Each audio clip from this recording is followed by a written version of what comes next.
the question quietly to yourself? Yes. Okay. And I'm always going to ask you to do that. Read the question and get the gist, meaning what are they giving you and what are they asking for? Kind of get a feel for the question.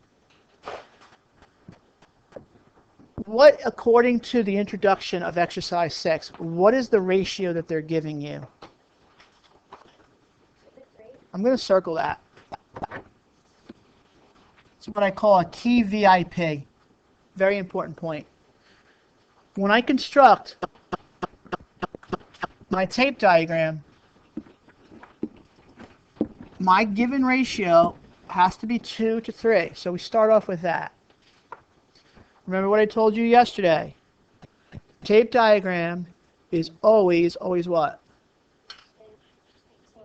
All right, always the same or always the given ratio, which is 2 to 3. This is a little bit different from what we did yesterday, though, because they are not telling you what each unit is worth. Instead, what they're telling you is that Mason's total mileage was 4. His total mileage was 4. So in our tape diagram, these two boxes that we've modeled represent 4 total miles. Therefore, each box has to be worth how much? Andrew? 2. Correct. I call that the magic number. Because when you find that magic number, you not only could put 2 in each box for Mason, you could do the same thing for Laney because the magic number is going to be the same for all boxes. And then the hard part's done. Because now all you got to do is add up Laney's miles, 2 plus 2 plus 2, and what do you get, everybody? 6. Therefore, Laney ran 6 miles. Okay? Go to the next page. Same ratio, 2 to 3. That never changes. So I'm going to reconstruct my tape diagram to show a 2 by 3 tape diagram. Never changes.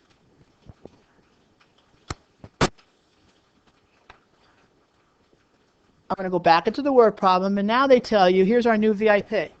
Laney ran 18. What do I do?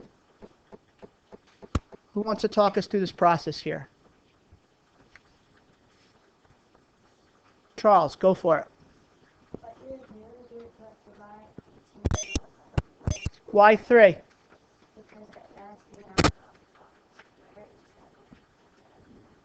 Excellent.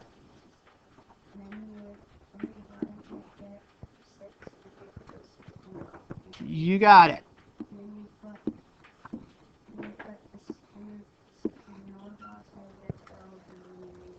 Perfect. Couldn't say it better myself. That magic number we found is 18 divided by 3. That gives us a magic number of 6. Therefore, Mason's total mileage is 12. Now think about what you just did in parts A and B. The given ratio was 2 to 3. In part A, you used the multiplication factor 2. That was that magic number 2 to create an equivalent ratio of 4 to 6. That was that magic number. That was that little 2 that you put in the box back in part A. In part B, well, they gave you 18, and you realized that it had to be 3 times 6 to create that 18. That was our magic number. So when you did the same thing to the other side, you were able to figure out that Mason's mileage was 12 miles. So you did it 2 ways. You've done it through tape diagrams, and now I just showed you again using an equivalent ratio table. It's all about strategies. And I'm going to show you another strategy in the coming weeks too. And you'll pick out what works best for you. So we have 4 to 6, and we had 12 to 18. And there's others in between too. Okay? Okay, here's what you guys are going to do. I'm going to lay all the instructions out on the board because I'm going to start Ball Orchard. So you're going to kind of be on your own, and you got to do the right thing. All right, and do this in the order in which I lay it out. Exercise 7 is another practice using tape diagrams. I'm only going to ask you to do, I'll leave this on the board. You're only going to do parts A through D. There's actually an E and F that you can skip. Next thing, and this gets a star, and I'll tell you why. Exit ticket. Number 3. And the reason why I star it, because that's the only thing that you're handing in today. We'll leave that at the bottom. And don't forget your heading either, because it's worth a point. Just a point of note about exit ticket 3. We did not do exit ticket number 2.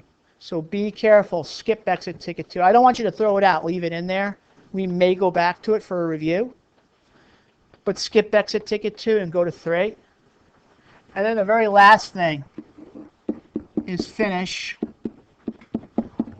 lesson number 3, problem set. Can anybody tell me what pages that was again? 10? And 11 maybe? 11. We did 10, but did we do all of 10? Hold on. On page 10, there's like the bottom. Yeah, 10. The last of it starts at the very bottom of 10 and continues on to page 11. I'll make a note of that.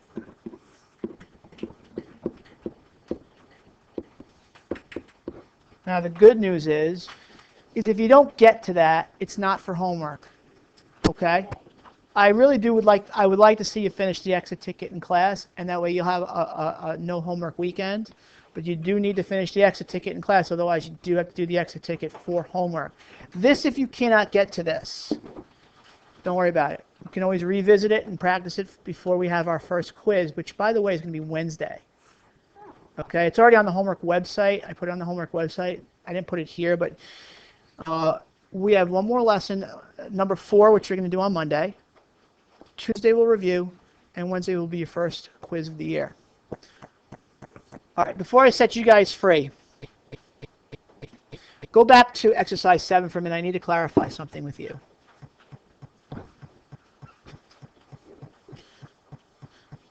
Read it quietly to yourself, and then I'll tell you, I want to clear one little piece up with this. So read it quietly to yourself, and then I'll come back to the smartboard. All right, eyes back up here. I want to make sure that you're clear when it says that she missed, in this case, 8 questions. The word missed means, did she get the question right or wrong? Incorrect and missed means it's kind of the same thing. So when you create your tape diagram for incorrect versus correct, the word missed means incorrect. Okay, now listen, I'm going to leave this up to you. You can work with a partner if you want. If you choose to work with a partner, my suggestion, no more than groups of 2. I really don't want a group of 3 with this because it gets a little too crowded and it's tough for you guys to talk to each other and work things out. You don't have to work with a partner. You can work by yourself if you want. However, the exit ticket needs to be done on your own. Okay? Everybody's got to do their own work on that. And if you need to pair up and put desks together, you're fine. I have extra chairs here. I have extra chairs over there in the corner. It's just as long as you put them back when you're done. Exercise 7, the answer, when you're done, the answer keys are hanging up underneath the Fox Sports sign over there. So check your work when you're done and see how you did. All right? If you get it all good and you know what you're doing, you're going to be fine with the exit ticket. If you're stuck, come and see me. All right? All right, group up and go.